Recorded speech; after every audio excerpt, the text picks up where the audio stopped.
We want to do a lot of work with you, and this is something the media will know. I said in campaign, my dad was a tool maker, and he worked particularly with steel, as you do in tool making of the sort that he was doing. And so I love environments like this. This is what I grew up in, factories like this with my dad, doing the work that he did. Highly skilled, really important work, working with steel, the sorts of work that you're doing. I love being in these places. Thank you for giving up your time to listen to us this morning. I really, really appreciate it. And it's great to be in Runcorn. It's great to be here with Ed, the Energy Secretary, in the third week of this Labour government. It hardly seems possible that 3 weeks ago today, literally, we were still not vote for us. And here we are, back to show that the work of change has already begun. And the hard graft of rebuilding this country has truly started. And it is vital that we begin immediately, because the last government dropped the ball. They left us the worst inheritance since the Second World War. And every day we're finding more mess that they've left for us to clear up. The rot of short-sightedness and self-service that has weakened the foundations of our country. We've started the rebuilding, but the problems that have been left to fester for years can't be cleared up overnight. And cast your minds back to 10 years ago, by way of example, when the Conservative government cut investment in clean British power. That impacts on your jobs. They told you that a clean energy future was possible as they blocked companies from building it. They offered the jobs of the future while they sat out the race. And that wasn't an oversight, it was an active choice. Another example of the chaos that characterised their government. A failure to serve our country, in my view. They banned onshore wind. Think of the impact that has had on your jobs. They slashed support for home insulation. They cut investment in renewables. And people have paid the price for their negligence. When Russia invaded Ukraine, we were left more exposed than other countries. And that meant Putin pushed our bills up. Every family and every business has felt the impact of that. We've lost a decade of opportunity, missed chances to boost our energy security, to cut bills and create good jobs. People up and down the country have literally paid the price of that short-sightedness. And we should be in no doubt, for as long as we remain reliant on foreign dictators for fossil fuels, this country will be exposed to future energy shocks like the one that we've just had. And as usual, it will be working people who are hit hardest in these crises. But now there is a massive prize within our reach. And make no mistake, the race is on to get there. Until now, I feel like we've been sort of tying up our laces in the changing room. No more. I don't just want to be in the race for clean energy. I want us to win the race for clean energy. And why not? We've got the potential, we've got the ports, we've got the people, the skills, and now we've got a mission-driven government determined to take advantage of these opportunities. So in week one of government, we lifted the ban on onshore wind. We committed to unblock solar power, begun solar rooftop revolution on new homes and businesses. And last week, we introduced a bill in the King's Speech to create Great British Energy, a publicly owned energy company making money for the taxpayer, creating the next generation of good jobs and taking Putin's boot off our throat once and for all, and doing our duty to the planet and to the next generation. So today I'm delighted to announce we've appointed Jürgen Meyer, who is here today with us, to chair Great British Energy. Jürgen, thank you so much for taking up this really important role. He brings huge credibility as the former Chief Executive of Siemens UK, one of the largest producers of turbines in this country. And as I was just saying, I've visited Siemens in a number of places, in Crawley and in Glasgow, and when I did, I was really struck by the apprentices there, the young people that will be skilled up for the future. And I know that Jürgen will bring that experience to the success of GB Energy and, of course, to our nation. Because I've always been clear that mission-driven government, that's a government with a driving sense of purpose, knowing what it wants to achieve, making decisions that are measured in years, is all about partnerships, working together to deliver for the British people. So I'm delighted that Great British Energy, our new national institution, will be partnering with the Crown Estate. And I'm really pleased that we can make that announcement today, and that Dan Labad is here with us from the Crown Estate. Now, this partnership will deliver, and it will deliver big. On the one hand, Great British Energy, at the heart of our industrial policy, with its own resources, and £8.3 billion to invest in the technologies of the future, floating wind, tidal power, nuclear and clean power projects across the UK. And on the other hand, the expertise of the Crown Estate, their ownership of the seabed, their £16 billion asset base, and the new borrowing and investment powers that we will give them. Together, they will work with the market, exploiting capabilities that only the government has, and crowding in the very best from the private sector. Because this government isn't driven by ideology, but by our determination to deliver for the British people. So we will be pro-business, pro-worker and pro-wealth creation for all, maximising our assets rather than flogging them off to bring a better return for the taxpayer. And this new partnership, Great British Energy, the Crown Estate, will unleash a tidal wave of public and private investment to drive the low-carbon transition, create good, secure jobs and supply chains across Britain, fast-track energy projects already in the pipeline, and make the UK a world leader in the clean technologies of the future. Now, we owe that to the next generation. In Grimsby, I met apprentices working on offshore wind. Highly skilled young people, proud of the jobs that they were doing. They were maintaining the turbines out to sea on a 2-week rota. Really keen to play their part in the clean energy revolution. And there are apprentices like that, the next generation of jobs across the country. And this is key to the decade of national renewal that this country needs. Stewarding our energy resources for the benefit of the whole nation for years to come. Powering Britain from the seabeds of the North Sea to the Celtic Sea. We will work with our counterparts in Scotland every step of the way, as a grown-up government in the service of working people across the entire United Kingdom. Scotland will lead the clean energy revolution. GB Energy will be headquartered in Scotland. And I know everyone I speak to seems to have a good case for it being based in their town or city, but we're not going to announce that today.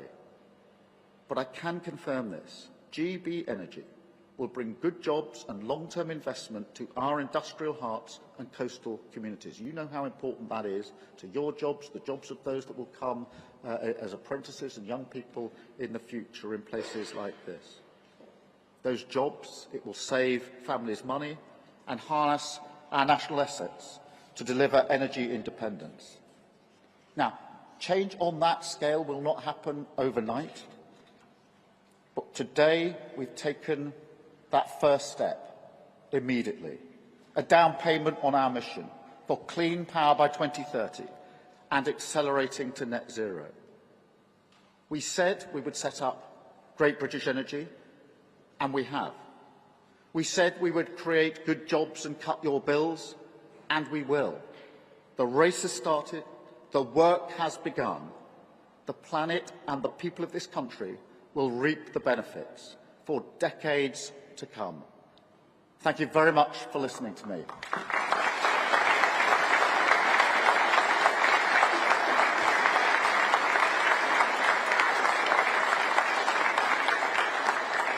I'm now going to take a number of questions from the media, but then I do want the opportunity to talk to some of you. So we'll get this out of the way first, and then we'll have the opportunity to talk. I want to hear your views, your perspective.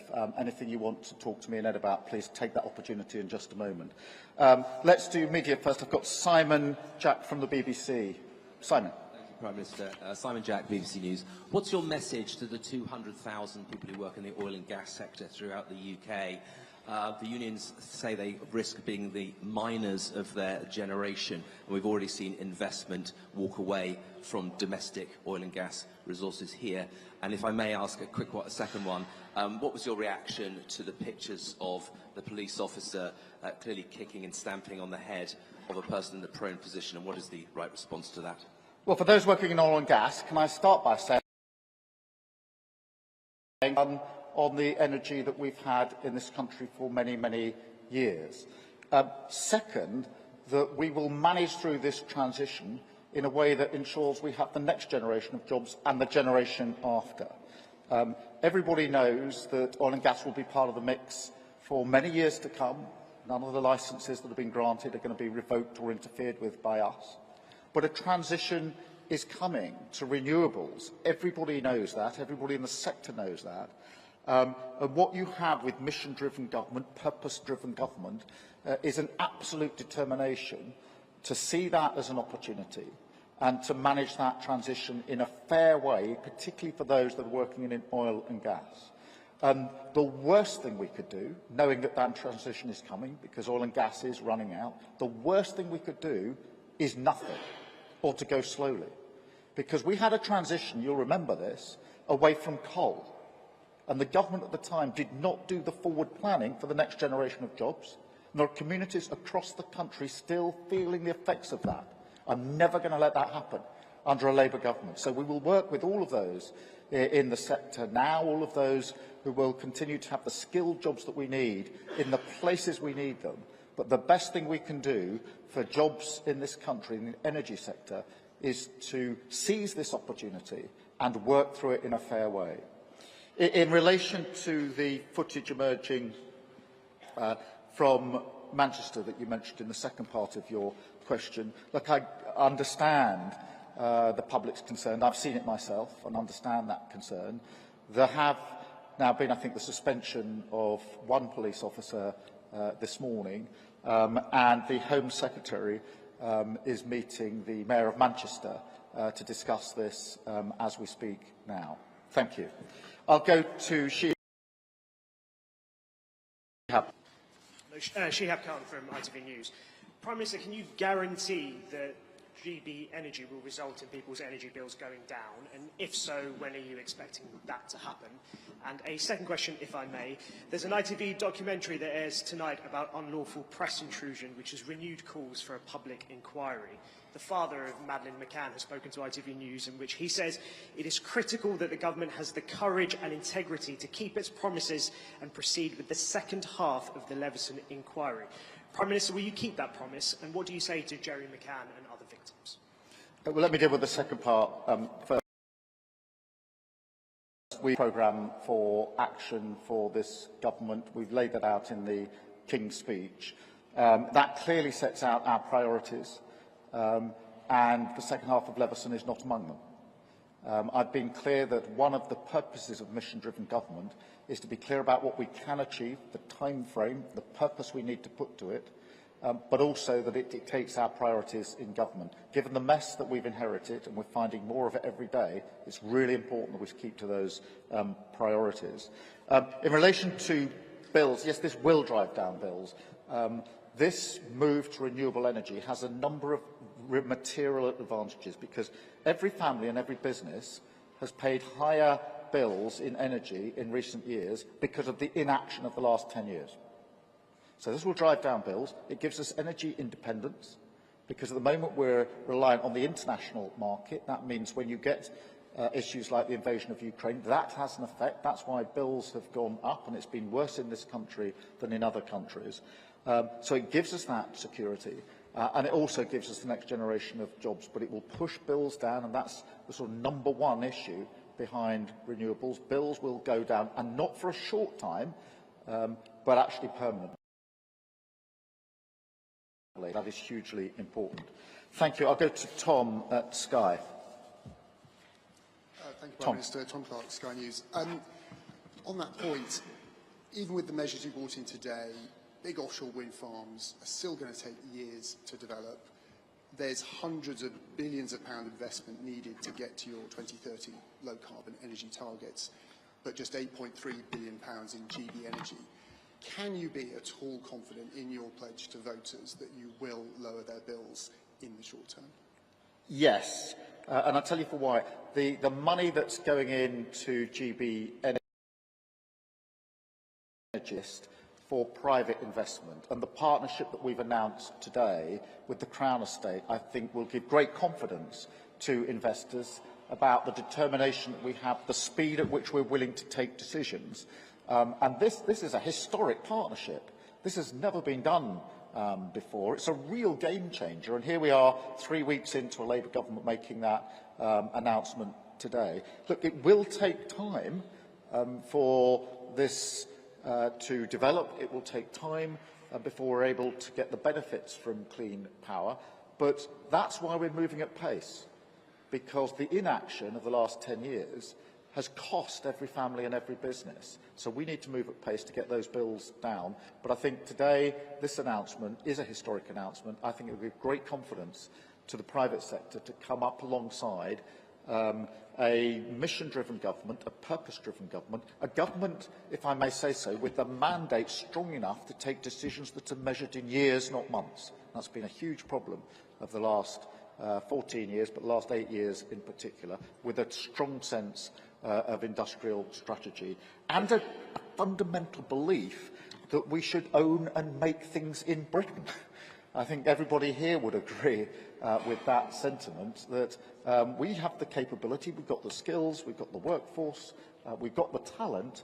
Let's own more and make more in Britain. Thank you very much. Catherine, GB News. Thank you, Prime Minister. Catherine Forster, GB News. You see green technology as a huge opportunity for growth, for jobs, for energy security. I've asked about bills a little bit, but for ordinary families, obviously this is going to take many years. Can you tell us specifically, will people start to see a drop in their bills in this Parliament, and if so, by how much, or will it take longer than that? Thank you. Oh, we certainly want to get those bills down in this Parliament, and every step we take, that's all, we've already announced what we're going to do in relation to solar energy, to onshore wind. Today, obviously, the announcement we're making about GB Energy. Each of these steps will bring down bills. The timing will depend on the implementation, but the fact that within 3 weeks we've already taken some of the key decisions allows us to move at pace. So I want to see those bills go down in this Parliament. We've made that pledge. That's what we intend to do. And it is really important because so many people have been hammered by their energy bills in the last few years. Talk to any business up and down the country and ask them, what's your number one challenge? And I'd put money these days on most of them saying, it's my energy bill, it's far too high, I need to get it down. And families have struggled with their energy bills and therefore have to make difficult choices about what else they do. But look, it is about making these decisions early on. We have, I think in the first 3 weeks now, shown a real intent to make the change that's necessary to get those bills down. Thank you so much. I've got Rob from ITV Granada. Thank you, Prime Minister, and good morning. A question on the incident at Manchester Airport. Prime Minister, you know the law and order system in this country better than most people in this country. Former Director of Public Prosecutions, your government now leads It's not me. on... It's not me. Joy when the phone rings. Your government now shapes that very system. You've seen that video of that police officer. What do you say to other people who have seen it, who are now questioning their trust in that law and order system? People like those protesting in Rochdale last night, raising issues and concerns about institutional racism and police brutality.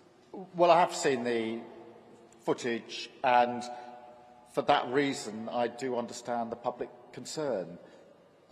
Obviously, action has now been taken in relation to the suspension of an officer, and the Home Secretary is already having those discussions with the Mayor of Manchester. I think they've already happened, or they're taking place as we speak, and she has made sure that she's kept updated on developments ever since the incident. And so, obviously, there's a process now that will go into place, but I completely understand the public concern, having seen the footage myself. Thank you. I've got Max from the Times. Prime Minister Max Candex at the Times. In the last 35 years, there have only been 2 site licences granted to build new nuclear plants, and in one of those cases, the funding is still up in the air. The previous government set an ambition of building a new nuclear reactor every year. Is that also your ambition? Nuclear is very much part of the mix as we go forward, and we will be pushing hard on it. I've already had discussions with the Energy Secretary about how we can speed up when it comes to nuclear. I have to say, as we've found in other departments, I'm pretty appalled at what we're finding in the decisions of the previous government in terms of the speed of projects, the lack of thinking through of how quickly projects can be delivered, and the funding that's been put behind them. We will clear that up, and we'll move this on, because nuclear is very much part of the energy mix as we go forward. And the task I've set the Energy Secretary is to take such steps as are necessary to make sure this is delivered faster and more efficiently, and to do that as quickly as possible. Thank you. Emma from the Telegraph. Emma. Thank you, Prime Minister. During the election campaign, Labour suggested bills would be brought down around £300 a year by 2030 by your net zero energy plans. Do you stand by that figure? How much can households expect to save? Yes, I do. I stand by everything in our manifesto, and one of the things I made clear in the election campaign is that I wouldn't make a single promise or commitment that I didn't think we could deliver in government. Carefully costed and funded everything in our manifesto.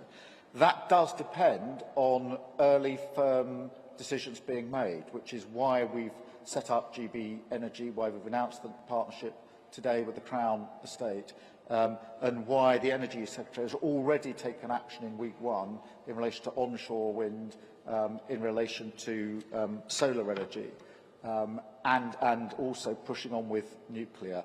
So I stand by that commitment. What this brings us is lower bills, energy security, the next generation of jobs, and, of course, an important contribution to... Thank you. Peter from The Guardian. Hi. Peter. Yeah, thanks. It's one thing to get the wind turbines built, but something that often kind of slows this down is transporting the electricity across the country. People get bogged down in these planning battles.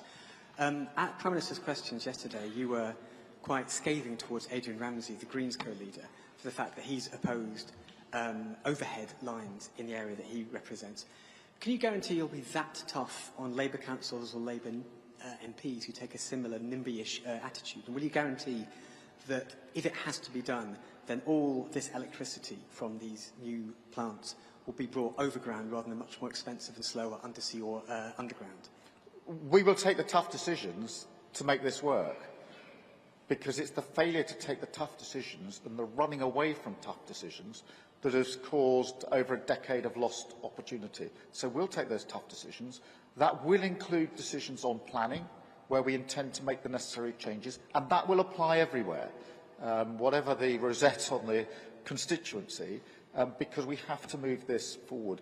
And I've given this example before, but I'll give it again because it certainly brings it home. When I was preparing for government, I went through with those that know what they're talking about, including CEOs of energy companies, how quickly an onshore wind farm could be built. The answer to that is, on the engineering, the skills side, about 2 years. But unless we change things, it then takes 13 years before we get any power, because you lose 5 years in planning, another 5, 6, 7 years to get the grid to connect. We are not going to go on like that. We're not going to go on like that. We will take the tough decisions to cut through that. And so, yes, that's the approach that we've set out. Yes, I think we've shown already our mettle in relation to this, and we'll press on with the planning aspects just as quickly and just as determinedly as we pressed on with creating GB Energy in the first place. I've got Sophie from the Mirror. Sophie. Hi, Sophie Huskisson from The Mirror. Should people in Britain ditch their gas boilers? And if so, how will you help them do that?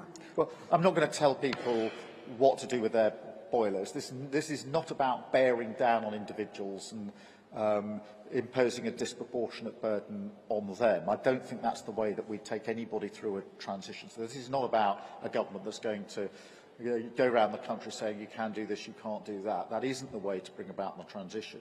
The best way, I think, is to ensure that we put in place the difficult decisions to make sure that renewable energy is a reliable source of energy and meet our mission, which is to have clean power by 2030. And the best selling point, if you like, for that, for the general public, is that their bills will go down, and they will go down not just for a short time, but for the long term. And that will come as a huge relief, I think, to families and businesses across the country. Thank you all very much. And now we'll get the opportunity to talk to you, which I'm very much looking forward to. Thank you.